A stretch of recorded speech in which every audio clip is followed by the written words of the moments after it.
পড়ছিলাম denim jacket, কলমে অবন্তিকা তৃপ্তি।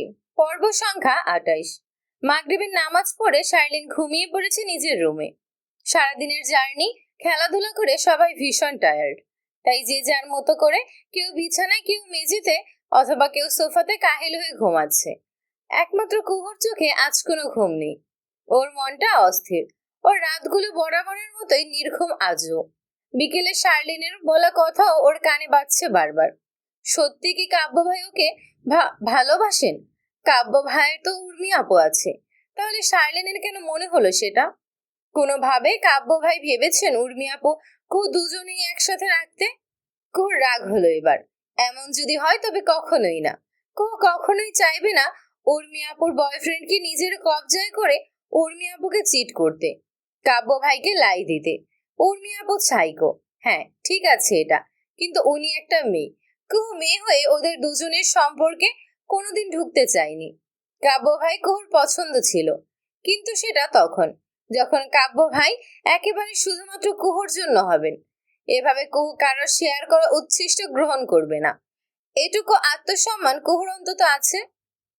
আর কাব্য ভাই, উনিও কি উর্মি আপুকে এত সহজে ছেড়ে দেবেন? দুজনের একে অপরের প্রতি কত ভালোবাসা সেটা কুহু জানে। ওরাই তো এতকাল জাহির করলো কত গর্ব করে কুহুর সামনে। আজ এখন ওদের এত ভালোবাসাও ফুরিয়ে গেল। হয়তো শার্লিনী ভুল ছিল। এসব কিছু না, কখনো ছিলই না। নিছক চোখের ভ্রম হবে হয়তো। কাব্য ভাই কুহুর কখনোই হবার নয়, হবেনও না। কুহু নিজের ভাগ্যকে মেনেই তো নিয়েছে। কুহু বালিশ থেকে এবার মাথা তুলে সবাইকে দেখলো। সবার ঘুম কতটা আরামে হচ্ছে। দীর্ঘশ্বাস এলো কুহুর। ওর মনে এত সুখ আরাম কেন যে নেই। ঘুম আসছিল না, আর মাঝরাতে ভীষণ অস্থিরও লাগছিল। তাই কুহু আলগোছে চুপি সেরে উঠে পড়লো বিছানা থেকে। ওড়না মাথায় নিয়ে একটা সাদা চাদর ভালো করে গায়ে জড়িয়ে আলগোছে দরজা খুলে বেরিয়ে এলো রুম থেকে। একা একা হাঁটতে হাঁটতে একসময় এসে দাঁড়ালো হাওর পাড়ে। এই জায়গাটা ভীষণ ঠান্ডা ঠান্ডা। হাওরের পানি, ঢেউয়ের শব্দ, সবটা নিঝুম রাতে মিষ্টি এক ভায়োলিনের মতো শোনাচ্ছিল। খুব স্বস্তির একটা শ্বাস টানলো। তারপর পাড়ে দাঁড়িয়ে এক দৃষ্টিতে তাকিয়ে রইল পানির দিকে। পানির ঢেউ, শব্দ সবকিছু দেখছিল। হঠাৎ মাথায় খেলে গেল একটা ঘটনা। কাব্য ভাইকে নিয়ে কুহুর ভীষণ মিষ্টি একটা মুহূর্ত। কুহু সাঁতার জানে না। ছোটবেলায় কাব্য ভাই কুহুকে দাদাবাড়ির পুকুরে ফেলে দিয়েছিলেন ইচ্ছে করে, যেন কুহু সাঁতরে পাড়ে আসতে পারে। কুহু তো আসতে পারেনি সেদিন সাঁতার দিয়ে, তবে পানি খেয়েছিল প্রচুর। কাব্য ভাই সেদিন কুহুকে পুকুর থেকে টেনে তুললেও কুহু মারাত্মক রাগে দুঃখে কাব্যের সাথে কথা বলেনি টানা একটা দিন। পরে অবশ্য কাব্য ভাই কুহুর রাগ ভাঙাতে কুহুর পছন্দের আইসক্রিম পার্লারে নিয়ে আইসক্রিম খাইয়েছিলেন। ছোট কুহুর রাগ সেবার সামান্য ১০০ টাকার আইসক্রিমে ভেঙে গেলেও আজকাল কুহুর বড় হওয়াতে রাগ আর ওভাবে ভাঙে না। কুহু হঠাৎ এই ঘটনা মনে পড়াতে মাথা নিচু করে হেসে ফেলল। পর মুহূর্তে মনটা আবার খারাপ হয়ে গেল। ফের তাকিয়ে রইল চুপচাপ পানির দিকে। হাই, এখন এই সময় তুমি এখানে কুহু? সিয়াম কুহুর পাশে এসে দাঁড়িয়েছে। ওর গায়ে ব্ল্যাক লেদার জ্যাকেট। সেটার পকেটে হাত ঢুকিয়ে কুহুর দিকে চেয়ে আছে উৎসাহ নিয়ে ভীষণ। কুহু ঘাড় ঘুরিয়ে একবার সিয়ামকে দেখলো, তারপর স্বভাববশত সিয়ামের গায়ের থেকে একটু সরে দাঁড়িয়ে পানির দিকে চেয়ে লম্বা শ্বাস টেনে জবাবে বলল, রুমে দম বন্ধ লাগছিল। সিয়াম কিছু বলল না। ওরা দুজনেই চেয়ে থাকলো পানির দিকে। আজ আকাশে ভীষণ বড় একটা থালার ন্যায় চাঁদ উঠেছে। চাঁদের আলো বারবার এসে গড়িয়ে পড়ছে কুহুর গোলগাল সরল মুখটার দিকে। সিয়াম পানির থেকে চোখ সরিয়ে চেয়ে দেখতে লাগলো কুহুর চাঁদের আলোয় মাখামাখি মুখটা। সিয়ামের মাঝে মধ্যে আফসোস হয়, এই কাব্য আসলেই একটা ছাগল। না হলে কেউ এই মেয়েকে রিজেক্ট করতে পারে? অথচ সিয়ামের সবসময় মন চায় কুহুকে নিয়ে দুনিয়া এফোর ওফোর করে ফেলতে। কুহু চাদরটা দুহাতে গায়ের সঙ্গে মিশিয়ে চুপ করে দাঁড়িয়েছিল। সিয়াম হঠাৎ নিজে থেকেই কথা তুলল, কুহু। হুঁ। কুহুর নিষ্প্রাণ জবাব, তুমি কাব্যকে ভালোবাসো তাই না? সিয়ামের সোজা সংকোচবিহীন প্রশ্ন। কুহু অবাক হলো না। ও শুধু লম্বা একটা শ্বাস টেনে হাওড়ের পানির বিশুদ্ধ বাতাস নিজের মধ্যে টেনে নিয়ে চোখটা বুজে রেখে অত্যন্ত নির্বিকার কণ্ঠে জবাব দিল, বাসতাম, ভালোবাসতাম। এখন বাসো না? সিয়াম আগ্রহ নিয়ে জবাব চাইল স্পষ্ট করে যেন। কুহু সিয়ামের দিকে তাকালো, সামান্য হাসলো সির্ফ। কি মনে হয়, বাসি ভালো?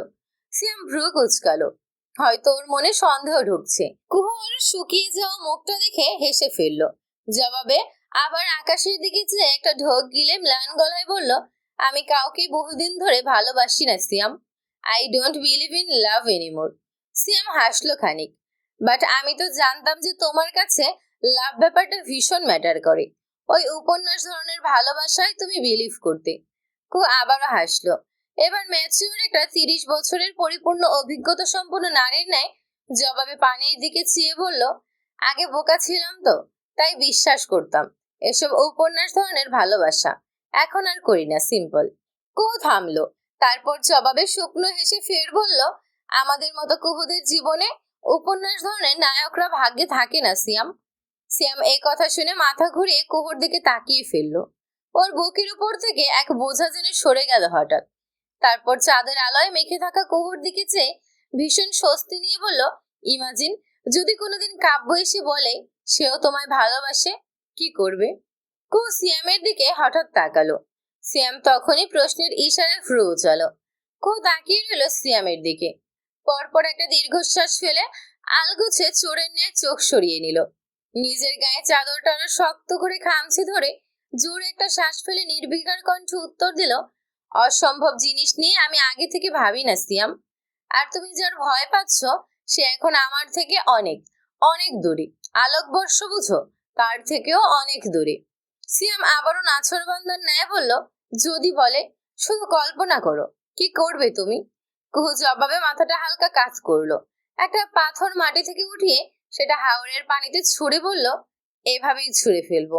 বলে হালকা হেসে কুহু সিয়ামের দিকে তাকালো। সিয়াম দেখলো কুহুর ওই হাসির পেছনে ওর চোখ টলমল করছে। চোখের ভাষা ভিন্ন। একটা চাপা কষ্ট কুহুকে গুমড়ে মারছে হয়তো এখনো। কুহু ততক্ষণে চোখ সরিয়ে ঢোক গিলে আবারও পানির দিকে তাকিয়ে রইল। অবশ্য সিয়াম তাকিয়ে থাকে তখনও কুহুর দিকেই। চাঁদের আলো কুহুর মুখের উপর পড়ছে। কুহুর গোলগাল মুখটা বেশ সুন্দর দেখাচ্ছে তাতে।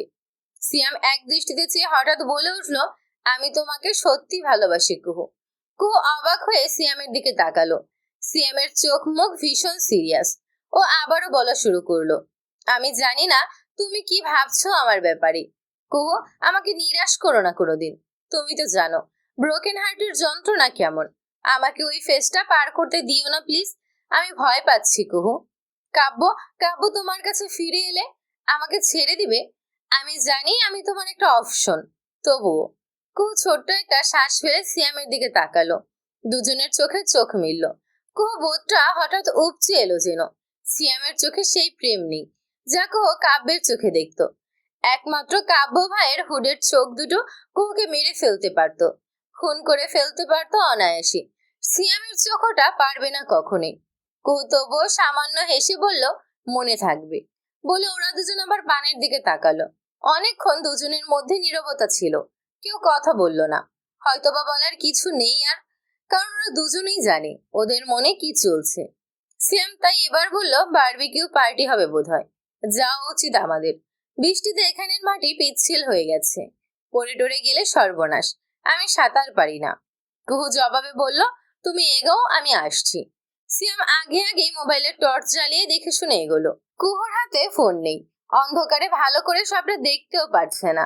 তাই কোনো রকম হাতড়ে হাতড়ে পা ফেলতে ফেলতে কুহু এগোতে যাবে, হঠাৎ কুহুর চাদরের এক কোণা মাটিতে গড়াগড়ি খাচ্ছিল। তাতেই আচমকা পা আটকে গেল। মাটি পিচ্ছিল থাকায় কুহু সামলাতে পারলো না আচমকাই আক্রমণ। পিচ্ছিল মাটিতে গড়াগড়ি খেতে খেতে ছিটকে পড়লো পাশের হাওরে। সাথে সাথে হাওরের পানি ছলকে উঠে এক আত্মচিৎকার দিয়ে উঠল কুহু। কুহু সাঁতার পারে না। পানিতে সাঁতার কাটার আপ্রাণ চেষ্টা করতে করতে কুহু গগনবিদারী চিৎকার শুনে সিয়াম চমকে পেছনে ফিরে তাকালো। কুহু ওই পানিতে হাবুডুবু খেতে খেতে সিয়ামকে ডাকছে সাহায্যের জন্য। সিয়াম, বাঁচাও বাঁচাও, পানি, আমি সাঁতার পারি না, পারি না। কুহু হাবুডুবু খেতে খেতে সিয়ামকে পাগলের মতো ডাকার চেষ্টা করে যাচ্ছে। অথচ সিয়াম নিজেই দিশেহারা, কারণ ও নিজেও তো সাঁতার পারে না। সিয়াম কুহুর দিকে এগিয়ে এলো দ্রুত। ভীষণ ভয় কণ্ঠে বলল, ওয়েট, 1 মিনিট, আমি তুলছি তোমাকে কুহু, জাস্ট ওয়েট। বলে এদিক ওদিক কিছু একটা খুঁজতে লাগলো। বারবার বলে যাচ্ছে শুধু, একটু ওয়েট কুহু, আমি হেল্প করছি, একটু ওয়েট। বলে আশেপাশে ডাল খুঁজতে লাগলো।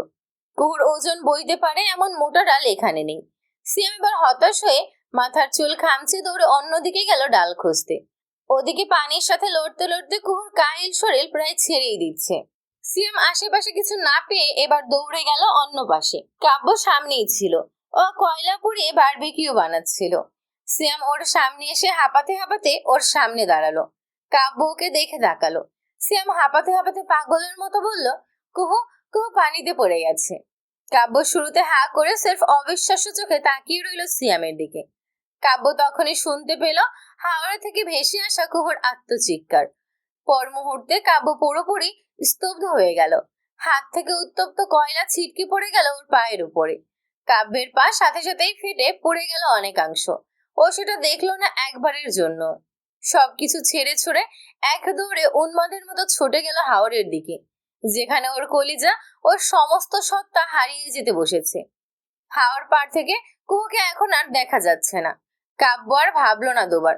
জ্যাকেটটা খুলে পাড়ে ছুঁড়ে ফেলে ও লাফ দিল হাওরের পানিতে। হাওরের পাড়ে সিয়াম মোবাইলের টর্চ জ্বালিয়ে মারাত্মক ভয় নিয়ে চেয়ে আছে। কাব্য বারবার সাতটা ডুব দিয়ে দিয়ে খুঁজছে কুহুকে।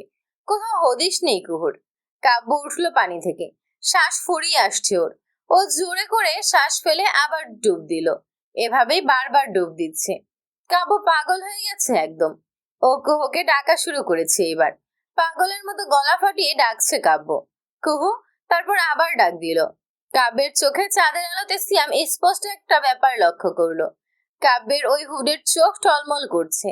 কাব্য পানির উপর যখন উঠছে, ও শার্টের হাতা দিয়ে বারবার ওর চোখ মুছছে।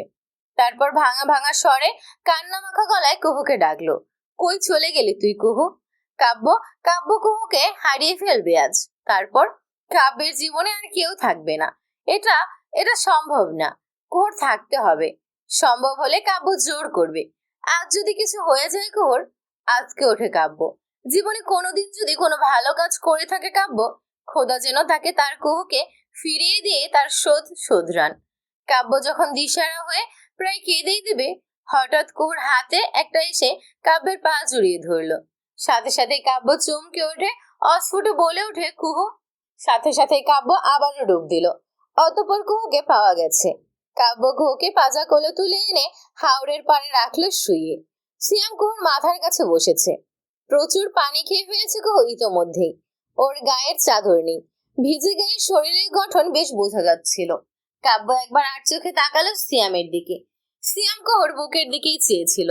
কাব্য তাকাচ্ছে দেখে সাথে সাথে গলা খাকারে দিয়ে চোখ সরিয়ে নিল সিয়াম। কাব্য ভ্রু কুঁচকে সিয়ামকে দেখলো। তারপর সাথে সাথে কাব্য নিজের খুলে রাখা জ্যাকেট কুহুর শরীরের উপর মেলে দিয়ে আবার সিয়ামের দিকে শাসানো চোখে তাকালো। সিয়াম কাব্যের দিকে একবার তাকালো, পরপর মুখ ঘুরিয়ে ফেললো। কাব্য এবার কুহুর পেটে জ্যাকেটের উপরে প্রেস করতে শুরু করলো। অনেকক্ষণ প্রেস করতে করতে একসময় কুহুর মুখ থেকে পানি বের হতে শুরু করলো। কাব্য পেটে প্রেস করছে বারবার। ততক্ষণ প্রেস করলো যতক্ষণ কুহুর পেটের পানি সব বের না হয়ে যায়। অনেকক্ষণ কুহু মৃদুমন্দ ক্লান্ত ভঙ্গিতে চোখ খুলে তাকালো আস্তে আস্তে।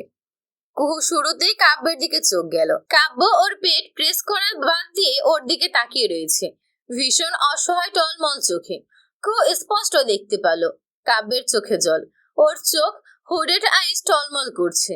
কুহু একদম আচমকা ভয়ে উঠে বসে কাব্যকে হঠাৎ জড়িয়ে ধরে হু হু করে কেঁদে ফেললো। কাব্য আচমকা থম হয়ে গেল অসম্ভব। ও কুহুর চুলের দিকে অবাক হয়ে তাকালো যেন। কুহু কাব্যের শার্টের আস্তিন চেপে ধরে কেঁদে কেঁদে বলে যাচ্ছে, আমি মরে যাচ্ছিলাম। আমি ওই পানিতে শ্বাস আটকে এসেছে আমার। আমি না বাঁচলে আজ আমি আমি সাঁতার আপনার পা দেখে আমি মনে করেছি আমি বাঁচবো, তাই ধরে। কুহু কান্না আর ভয়ের চোটে ভালো করে কথাও বলতে পারছে না। কুহু অনবরত কেঁদেই যাচ্ছে। যতবার মনে পড়ছে পানিতে থাকাকালীন বীভৎস ঘটনা। কাব্য তখনও কুহুর চুলের দিকে চেয়ে ভিজে গা লেপ্টে আছে কাব্যের সাথে। হয়তোবা কুহুর মাথাতেও নেই, ও কাব্যের সাথে মিশে আছে। ভয়ের চোটে বেচারির সমস্যা ইগো সব পালিয়ে গেছে। কাব্য জোরে একটা শ্বাস ছাড়লো। তারপরে আলগোছে কুহুর পিঠটা আঁকড়ে ধরে ওকে নিজের দিকে টেনে নিয়ে কিছু বলল না, সির্ফ জড়িয়ে ধরে ওর ঘাড়ে মুখ গুজে লম্বা একটা শ্বাস টানলো যেমন। এটার দরকার ছিল কাব্যের। এই জড়িয়ে ধরার দরকার সত্যি ছিল কাব্যের জন্য। শুধু আজ কুহু নয়, কাব্যও ভেঙেছে। ভীষণভাবে ভেঙেছে। কাব্যের জান আজ ক্ষতবিক্ষত হয়ে যেতে পারত। কাব্য আজ বুঝেছে কুহুকে হারিয়ে ফেললে ও ঠিক কতটা নিঃসঙ্গ হয়ে যেতে পারত। কুহুকে আজ না পেলে কাব্য বেঁচে থাকতো কি করে? কাব্য এসব ভয়ঙ্কর কথাগুলি ভাবতে ভাবতে কুহুর পিঠটা আরো চেপে ধরে নিজের সঙ্গে মেশায় ওকে। কুহুর ঘাড়ে নাক ডুবিয়ে লম্বা শ্বাস টেনে সার্ফ অস্ফুটে বলে, তুই থেকে যা কুহু প্লিজ। কাব্যের অস্ফুটে বলা কথা কুহু না শুনলেও ঠিক এইবার কুহুর যেন ওর হুঁশ এলো। ও মাথা তুলে কাব্যের দিকে ফ্যাল ফ্যাল করে তাকালো। কাব্য ও সরে নাক টেনে কুহুর দিকে তাকালো। কাব্যের চোখ সম্পূর্ণ লাল, এই যেন কেঁদেই দিবে। কাব্য কুহু দুজনের চোখে চোখ মিলে যায়। সিয়াম পাশেই তখন হাত মুষ্টিবদ্ধ করে দুজনকেই দাঁতে দাঁত চেপে দেখছিল। কুহুর চোখ বদলে যায়। যে চোখে এতক্ষণ ভয় কাব্যের বুঝে আসেও খুঁজছিল, সেই চোখ আচমকা রক্তিম হয়ে ওঠে। কুহু হঠাৎ কাব্যকে ধাক্কা দিয়ে নিজের থেকে সরিয়ে দিল। কাব্য দু কদম পিছিয়ে অবাক হয়ে তাকালো যেমন। ও এমনটা আশা করেনি সম্ভবত। এই ধাক্কার আশায় কাব্য হয়তোবা ছিলই না। কাব্য কুহুর দিকে অবাক চোখে যখন চেয়ে চেয়ে দেখছিল, তখন কুহু জেদের মাথায় উঠে দাঁড়ালো। সাথে সাথে ক্লান্তিতে পড়ে যেতে নিলে কাব্য দ্রুত ওকে উঠে ধরতে গেল। ঠিক আছিস তুই? সঙ্গে সঙ্গে হাত বাড়িয়ে কুহু কাব্যকে থামিয়ে দিল ওখানে। কাব্য বিমূঢ় হয়ে গেল যেন। কুহু সিয়ামের দিকে তাকালো এবার। ক্লান্ত কণ্ঠে বলল, আমাকে রুমে দিয়ে আসবেন সিয়াম। কাব্য মাথা ঘুরিয়ে তাকালো সিয়ামের দিকে। পরপর কেমন ঠান্ডা চোখে তাকালো কুহুর দিকে। কুহু কাব্যের ওই তাকানো নজর আন্দাজ করে সিয়ামের দিকে তাকিয়ে আছে। সিয়াম হয়তো অবাকই হয়েছে। ও কাব্যের দিকে একবার চেয়ে কুহুকে ধরতে যাবে, হঠাৎ কুহু নিজের গায়ের দিকে চেয়ে বলে উঠল, এটা কার জ্যাকেট? কাব্য ম্লান কণ্ঠে বলল, আমার। এটাও কি এখন ফেলে দিবি? কাব্যের কণ্ঠে জড়তা নেই একদমই। ও ভীষণ ঠান্ডা চোখে কুহুর দিকে চেয়ে রইল। কুহু কাব্যের দিকে রক্তিম চোখে চেয়ে হঠাৎ জ্যাকেটটা খুলে ছুঁড়ে ফেললো মাটিতে। কাব্য ম্লান চোখে মরে যাওয়া দৃষ্টিতে ওর মাটিতে গড়াগড়ি খাওয়া জ্যাকেটটা দেখে এক দৃষ্টিতে। ওটা একটা জ্যাকেট ছিল না, শুধু ছিল কাব্যের ভালোবাসা। ওর আদরগুলো অবহেলা মাটিতে ওভাবে বুঝে গড়াগড়ি খাচ্ছে আজ। কুহু কাব্যের দিকে দাঁতে দাঁত চেপে একবার চেয়ে পরপর সিয়ামকে ফেলেই নিজের গায়ে ভিজে একটা চাদর জড়িয়ে চলে গেল। ক্লান্তি দুর্বলতা থাকার দরুন যাবার পথে কতবার হোঁচট খেলো, একবার ফিরেও তাকালো না। কুহু যেতেই সিয়াম কাব্যের পাশে এসে দাঁড়ালো। তারপর কাব্যের তখনও নিজের জ্যাকেটটার দিকে তাকিয়ে থাকতে দেখে মজা নিয়ে বলল, আহারে, ফেলে চলে গেল জ্যাকেটটা। আচ্ছা, আজ জ্যাকেটটা ফেলে গেল নাকি তোকে? কাব্য সিয়ামের দিকে না তাকিয়ে হাত মুষ্টিবদ্ধ করে উঠল। সিয়াম আবার বলে যায়, পাথর চিনিস কাব্য? তুই কুহুর জীবনে ওই হাওড়ের পানিতে ছুঁড়ে ফেলা একটা পাথরের মূল্য রাখিস সির্ফ। তবুও থ্যাঙ্কস বাড়ি, আমার গার্লফ্রেন্ডকে বাঁচানোর জন্য। বলে সিয়ামও হাসতে হাসতে শীষ বাজিয়ে চলে গেল। শুধু পেছনে থেকে গেল কাব্য। কাব্য জ্যাকেটটার দিকে চেয়ে থাকতে থাকতে হঠাৎ আচমকা কি যেন হলো। রেগে উঠে জ্যাকেটটা হাতে নিয়ে জোরে ছুঁড়ে ফেললো হাওড়ের পানিতে। কাব্য নিজের রুমে ফিরেছে সেই কখন। ভেজা কাপড়ে এখনো মেঝেতে বসে আসে নিশ্চুপে। তানিম কাব্যের মুখে সবটা না শুনলেও বুঝতে পেরেছে কুহু ঘটিত ঝামেলা ঘটেছে। তাই ও এক্ষুনি কাব্যকে ঘাটালো না। বেচারা রাগে নিজেই নিজের ফোন ছুঁড়ে আধা ভেঙে ফেলেছে। তাকেও নিশ্চয় মেরে ভর্তা বানিয়ে দিতে পারবে নিঃসন্দেহে। এখন তানিম কফি বানাচ্ছে। কাব্য সেই তখন থেকে একটা কথাও বলছে না। কেমন যন্ত্রের ন্যায় বসে আছে সেই একই ভঙ্গিতে। ওর চোখে ভাসছে কুহু ওভাবে চলে গেল। জ্যাকেটটা ছুঁড়ে বোঝাতে চাইলো কাব্যর জীবনে ওর কোনো মূল্যই নেই। সেটাই কি বোঝালো? কাব্যর হঠাৎ চোখটা বেয়ে পানি গড়িয়ে পড়লো। ওর সাথে সাথে শার্টের অস্তিনে পানি মুছে ফেললো তানিম দেখার আগে। কুহু পেরেছে। কাব্যের ওই এক থাপ্পড়ের বদলা ও কতই নিষ্ঠুর ভাবে নিতে পেরেছে। একেই বুঝি বলে রিভেঞ্জ। কুহু তো তাহলে রিভেঞ্জের রানী হয়ে গেল আজ থেকে। কাব্যের সুযোগ হলে ও একটা অ্যাওয়ার্ড দিবে সেটার জন্য কুহুকে। তানিম কফির কাপ হাতে দীর্ঘশ্বাস ফেলে এসে পাশে মেঝেতে বসে কাব্যের দিকে কফির কাপ বাড়িয়ে দিল। কাব্য সেটা না নিয়ে সির্ফ কম্পিত কণ্ঠে ডাকলো, তানিম। হুঁ, তানিমের উত্তর। একটা থাপ্পড়ের শাস্তি স্বরূপ আমার আর ঠিক কতটা শাস্তি পাওয়া বাকি আছে এখনো? কাব্যের নিষ্প্রাণ কণ্ঠ। তানিম জবাবে বলল, ভুলে যাও এটা। কুহুকে তুই ভালোবাসিস তো আর না। থাপ্পড়ে সব ম্যাটার কেন করবে তোর জন্য? কাব্য উত্তর দিল না। তানিম কাব্যের কফির কাপ মেঝেতে রাখলো। বলল, রিজেক্ট করা ভুল না তোর। পরিস্থিতি এমনই ছিল তখন। কাব্য হঠাৎ কেমন ম্লান কণ্ঠে বলে উঠল, তানিম? হুম। তানিম তাকালো। আমি আমি বোধহয় কুহুকে ভালোবেসে ফেলেছি। কাব্যের গলাটা কাঁপলো সম্ভবত। তানিম অবাক। প্রচন্ড চমকে উঠে তাকালো কাব্যের দিকে। কাব্য এতক্ষণে তাকালো তানিমের দিকে। অস্থির হয়ে সবকিছু এক্সপ্লেন করার তাগিদ নিয়ে বলল, তুই জানিস কুহু, কুহু আজ যখন আমাকে ওভাবে ধাক্কা দিল, আমার আমার কেমনটা লেগেছে। কুহু, যে কুহুকে আমি মনে করেছিলাম ভালোবাসি না, সেই কুহু যখন আমার দেওয়া জ্যাকেট আবর্জনা নিয়ে ছুঁড়ে ফেললো, জানিস আমার ঠিক কেমন লেগেছিল। কাব্য থামলো। ভাঙা সুরে থেমে থেমে আঙুলে বুকের বাপাস খোঁচাতে খোঁচাতে বলল, ঠিক এইখানটায় তামিম। কেমন একটা বোঝা বোঝা লাগে আজকাল। কুহুর দিকে ওর চোখে ঘৃণা আমার সহ্য হয় না আজকাল। আমি চাই ও আমার আশেপাশে আগের লক্ষ্মী কুহুটা হয়ে থাকুক। কুহুটা থাকলোই না ইয়ার। কাব্যের শেষের কথাটা বড্ড করুণ শোনালো যেমন। তানিম স্যার শুনে গেল আজ। বলতে দিল কাব্যকে ওর সব কথা। কাব্য থামলো। নাকটা টেনে আবার বলল, আমি আমি বুঝিয়েছি নিজেকে ও আমার বোন। বলেছি কাব্য বোনের প্রতি স্রেফ তোর ভাইয়ের ভালোবাসা থাকতে পারে। অনেক বুঝিয়েছি আমি নিজেকে। কিন্তু কিন্তু যখনই কুহু আমার সামনে আসতো, আমার চারপাশ কেমন একটা, বুঝিস তুই, কেমন একটা হয়ে যেত। আমি তাকিয়ে থাকতাম ওর বাচ্চা মোর দিকে। ওর কথা, ওর লাফানো, সমস্ত প্রবলেমকে বুড়ো আঙুল দেখিয়ে হ্যাপি থাকা, সবকিছু, ওর এভরি সিঙ্গেল ডিটেলস আমার ভালো লাগতো। কাব্য নিজের কপালে থাপ্পড় দিতে দিতে অতিষ্ঠ গলায় নিজেই নিজেকে গালি দিয়ে বলল, অথচ আমি গাধা, রাম ছাগল এটা বুঝিই না। আমি কাব্য কুহুকে কবে থেকে বোনের নজরে দেখছি না। আমি গাধা কিনা সেটা বুঝতেই পারলাম না। কাব্য আবার নাক টানলো। গলা পরিষ্কার করে আবার বলা শুরু করে, আর আজ যখন বুঝলাম, তখন সবটা সবটা আমার হাতের বাইরে। কুহু, কুহু এখন আমার আর থাকিও নি। কাব্য এবার ভীষণ অসহায় হয়ে তানিমকে বলে উঠলো, আমি এমন কেন তানিম। তানিম কাব্যের কাঁধে হাত রাখলো সিফ। কাব্য সেই হাত সরিয়ে দিয়ে চোখ দুটি অতিষ্ঠ হয়ে ঘষতে ঘষতে আবার বলল, লাইফের সব ইম্পর্টেন্ট ডিসিশন আমি এতটা গোলমেলে, এতটা প্রবলেমেটিক হয়ে নেই কেন বল না। উর্মির ব্যাপারটাই দেখ। ও প্রপোজ করলো, কিছু চিন্তা করলাম না, অ্যাকসেপ্ট করে ফেললাম। ক্লাসে সুন্দরী মেয়ে বলে কথা। কাব্য শেষের কথাতে নিজেই নিজের উপর অনেকক্ষণ হাসলো পাগলের মতো।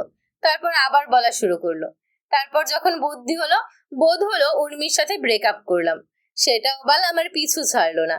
হেল করে রেখে দিয়েছে আমার লাইফ। কাব্য এবার গম্ভীর হলো। বলে গেল, আর যখন কুহু প্রপোজ করলো, আমি গাধা কি করলাম, সেটা রিজেক্ট করলাম। বাহ, কি সিদ্ধান্ত আমার। কাব্য হাততালি দিল। তারপর হেসে হেসে নিজেই নিজেকে বলল, দেন ভাব আমি কুহুকে কি বলে রিজেক্ট করতে পারি। আমি কাব্য কুহুকে রিজেক্ট করলাম কার কথা বলে? ওই পাগল সাইকো উর্মির কথা বলে। বাহ তানিম, তোর কি আমাকে এখন একটা চূড়ান্ত গাধা মনে হচ্ছে না? তানিম সাথে সাথে স্বীকার করে মাথা নাড়লো। হুম, তা তো মনে হচ্ছেই। কাব্য থামলো। এবার অস্থির হয়ে বলে যেতে লাগলো, কুহুকে এনে দে না ভাই, প্লিজ। কিভাবে করলেও ভুলে যাবে আমার দেওয়া থাপ্পড়, আমার সব অপমান, কষ্ট, সবটা। কিভাবে কিভাবে ঠিক কিভাবে করলো আগের মতো হয়ে যাবে? Just tell me. ওর কাছে মাপ চাইতে হবে, ওর পায়ে ধরতে হবে? কি ঠিক কি করলেও আমাকে ভালোবাসবে আগের মতো? তুই তো লাভ গুরু। এতদিন আমাকে কুহুর পেছনে লেলিয়ে দিয়েছিস।